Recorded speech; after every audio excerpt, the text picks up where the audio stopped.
we saw coming from the presidency is that all government ministries and public institutions make public their tender and tender awards and the details of the same. And I want to continue that conversation with my guest in studio tonight, Akuru Accord, Third Alliance Party Leader, Third Way Alliance Party Leader, and Ahmed Nasir Abdullahi, Senior Counsel. Accord, public servants and engaging in business. We see and we hear of all manner of people either running this company, owning this hotel, owning this chopper, owning that hotel. Is that right? What does the law stipulate? Okay, Chapter 6 of the Kenya Constitution, Leadership and Integrity, presupposes that if you're a public servant, you shouldn't be engaging in any other gainful employment. But, you know, the situation in Kenya is very simple, that everybody has actually become a billionaire or a millionaire from public money. And people in public service have actually exploited that opportunity. Whereas we may not restrict people from, family businesses, for example, if they had family businesses.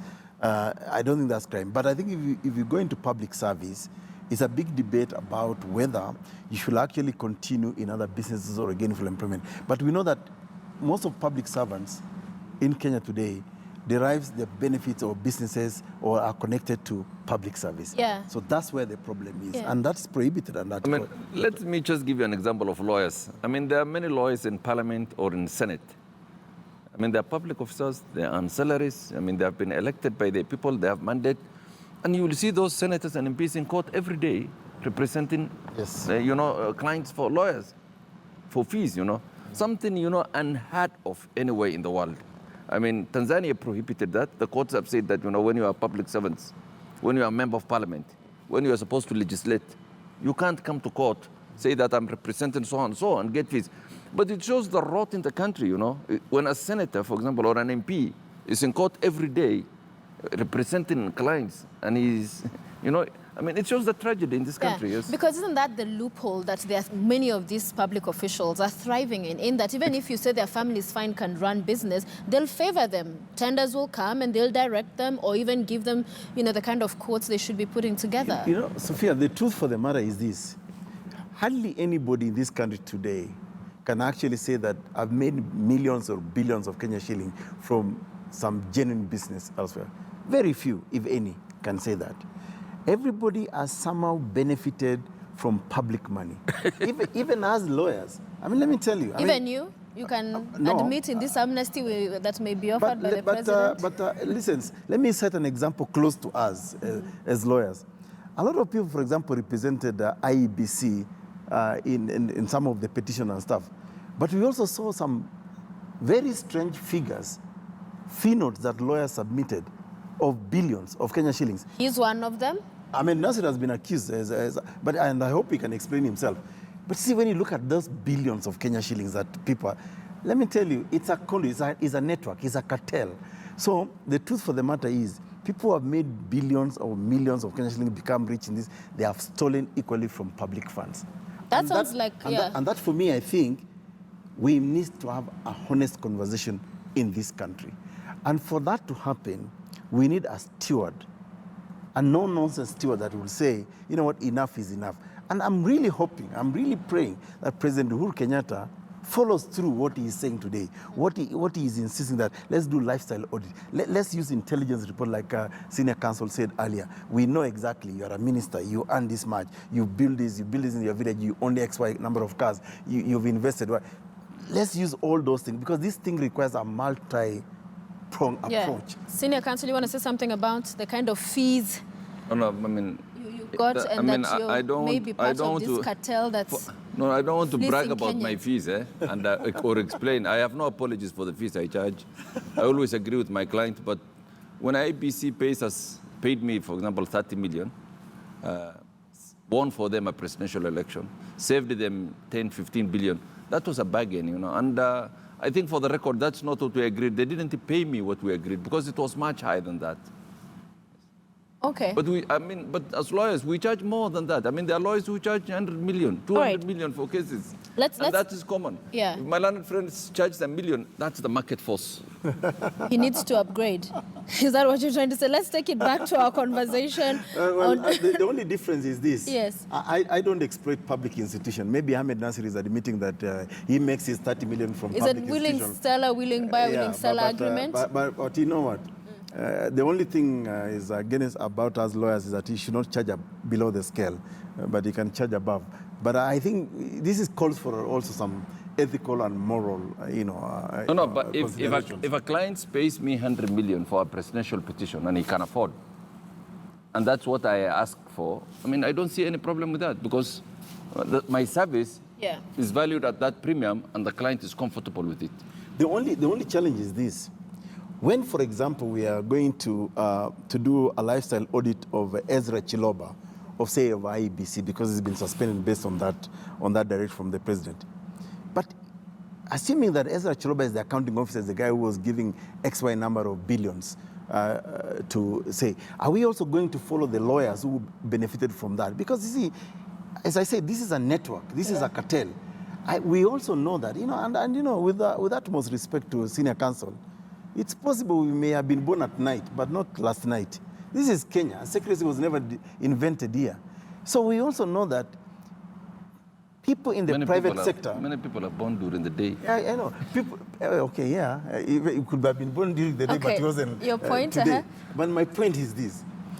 The truth for the matter, and maybe this is part of the audit that we really need to do, that we also know that it's not only guys in the public service that are actually benefiting from public money. There are also people in the private sector, private companies, individuals, consultants like ourselves. And I'm saying this openly so that, let's begin a social audit of all ourselves. Because I think this is one big conversation that we, for example, as a political party, have been pushing for. Okay. Let's talk about corruption in this country, what causes corruption in this country, theft of public money, who are involved. Let's not be selective. But today. But you see, there's a small picture and there's a big picture.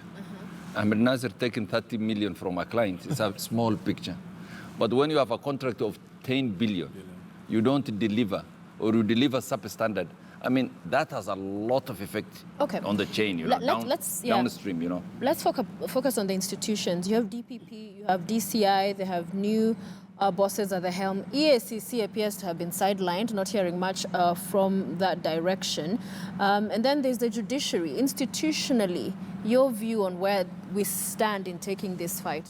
You see, I mean, the problem with this country is, we wake up one morning and we think, things got spoiled the previous night. No, this is a long process. 5 years, I mean, when we had the previous DCI, Muhoro, and he destroyed that place, nobody complained about it. We have now seen the consequences. I have said this on record so many times, that he has concentrated all his resources on expired title deeds instead of investigating this. When that institution collapsed, the president had to act and replace him with Kinoti. Now you can see there's a little bit of revival, there's a lot of investigation going on. But you see, there's a consequences that has occurred as a result of certain events.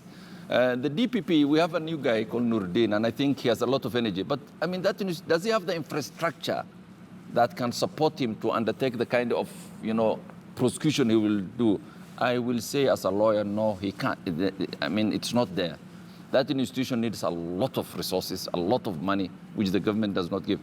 The anti-corruption agency, we put a bishop and we put him there because we know he doesn't have the capacity to run the place. It was a deliberate attempt.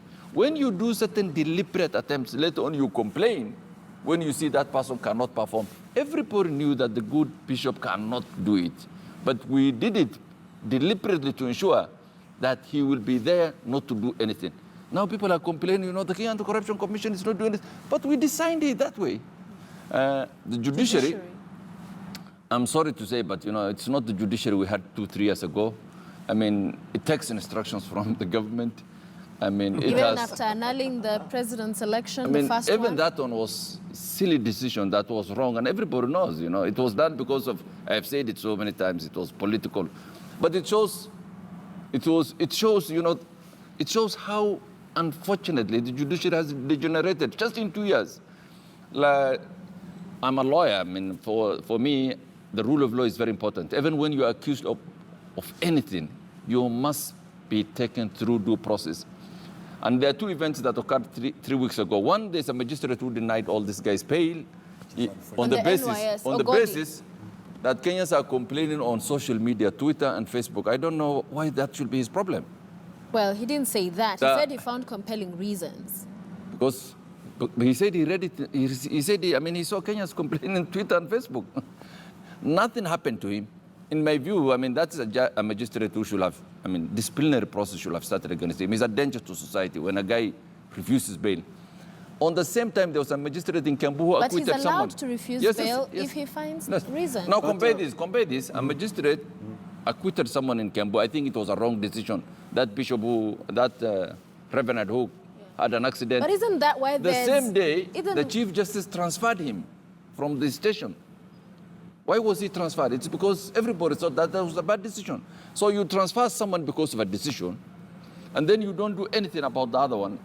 That's not the way to run a judiciary. But there's a review, appeal process, isn't there? And also to register such complaints on judges. I won't allow Ahmed Nasir to get away with what he said about the judiciary, because he is double speaking here. When they lost the petition in the last presidential election, Ahmed Nasir himself went out disparaging and talking bad about the judiciary. When they won, he was still praising the judiciary. Just the other day, his client, Wavinya Ndeti, was awarded a win at the Supreme Court. Ahmed Nasir went on praising himself that this is the best blah, blah, blah I've done. I think let's not have double speak.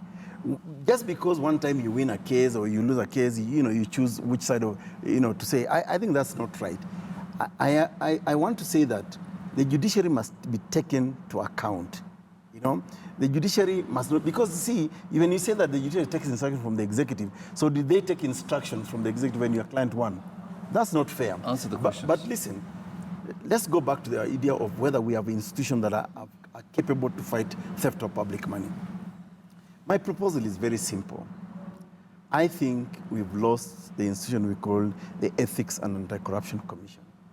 I think we should disband EACC. Let's strengthen DPP and put competent individuals in those institutions. Strengthen DPP, strengthen DCI, Department of Criminal Investigation, and let's reduce what you call corruption to a simple offense. If you are a thief of chicken or whatever, you stole a phone from somebody, you are arraigned in ordinary court. We keep on sanitizing theft of public money and calling it corruption, and we have to arraign in a special court, anti-corruption court. That's all balderdash. I think we need to make these offenses ordinary, and we try them as it is. But let's have serious people running DPP. I go back to the point I made earlier. We have the Auditor General report that confirms certain individuals have not accounted for money. Right. Okay? Why don't we use that evidence? That's all evidence that is there. No. Okay? And I think for me... No, the auditor's report contains less than 10% of the money that's stolen in this country, my friend. Less than 10%. What do you mean 10%? He's the one who he's one who audits government institutions. Those are small accountants, that audit this thing. There are so many things. So where do we find the rest? No, but that's the lifestyle audit. That's why we want to do a lifestyle audit. And yet we cannot agree on in what context it actually happens to allow... Let me ask my friend a question. Let's correct the impression here. The Auditor General is an independent constitutional office. That we know. Okay? Yeah, but then if you know, then you ought to also know that... What I'm telling you is that there are so many things that the auditor report does not capture. For example, if a minister has bought helicopters through... Do you capture that in an auditor's report? No, you don't. I agree with that. But I'm saying, instead of going on a fishing expedition, which we all have agreed... No, we have to go on a fishing expedition. We will go. Yes. We will go, and I support the audit. That's the essence of the audit. I do support the lifestyle audit. So you say we begin with the Auditor General's report. What we already have. But what we appear not to agree is that how this fishing expedition is going to happen. No, I'm saying... And who are these individuals? The fishing expedition is rumors. We start with So we work with rumors? Absolutely. How do you justify those in court? If somebody moves to court and says... We ask for rumors. We ask for innuendos. We ask for all kinds of things. The bottom line Ahmed, is, bottom line. It has been rumored, and I don't believe let me it see. has been rumored that you We need charged to wind up IBC. your final You statements. charged IBC 3 billion. Do you want us to start? Yes, there's no problem. We can start with that. So maybe. No, the important thing is, in the fight against corruption, we look for all kind of evidence. Rumors, documentary evidence, banks, houses, helicopters, everything. And my point, Sophia, is Closing this. point, yes. We already have some findings, basic findings, that money has been stolen. How about we start there first, and even simultaneously or concurrently, as we start implementing the audit report that says, Minister Y, Governor Y, you've not accounted for XY billions. Even as we start lifestyle audit, the two processes can go together. For me, if we are avoiding the audit report that has already made certain finding, we are lying to Kenyans that we really want to end corruption. So this, you keep posing to him about the bill he may have, the fee he may have collected from IBC, 3 billion shillings. I don't want I imagine a gun was not put to IBC I don't want to to be subjected to just a rumor. No, I have no problem. Let's concentrate on the main thing, which is that people steal money from government. We know, actually everybody knows how money is stolen. We see the proceeds of that. The president has done an excellent thing in saying that this is a crisis and we need to do an audit. Let us start that process. As we stand, and very briefly, there's a vetting process, as I mentioned earlier, of the procurement heads and accounting heads. Other than the polygraph test we had the president mention, we don't know how it's taking place, who's conducting it. We don't know, and yet this is public, you'd imagine, let me give you information an that example, Sophia, would be made how available. we can secure this process. If we are going to ask the same executive that is actually aiding in the theft of public money to investigate, we are actually on a fishing expedition that will not get us anywhere. So international If individuals? today, no, we can still do Kenya. I mean, listen, the constitution review process in this country, for example, was completed by the Committee of Experts when we designed it properly in such a way that we had a law, we anchored it in the constitution, we gave those people independence, and we got serious men and women to work on that process. It's still possible to replicate the same process on how to end theft of public money. We'll have to wait to see. We'll have to wait to see. We have to end it there, gentlemen. Thank you so much for your time tonight. Kuru Okot, Ahmed Nasser Abdullahi, for being with us on Checkpoint. We're taking a break. When we return, my colleague, Robinson Okenya, will be back with the sports news. Please stay with us.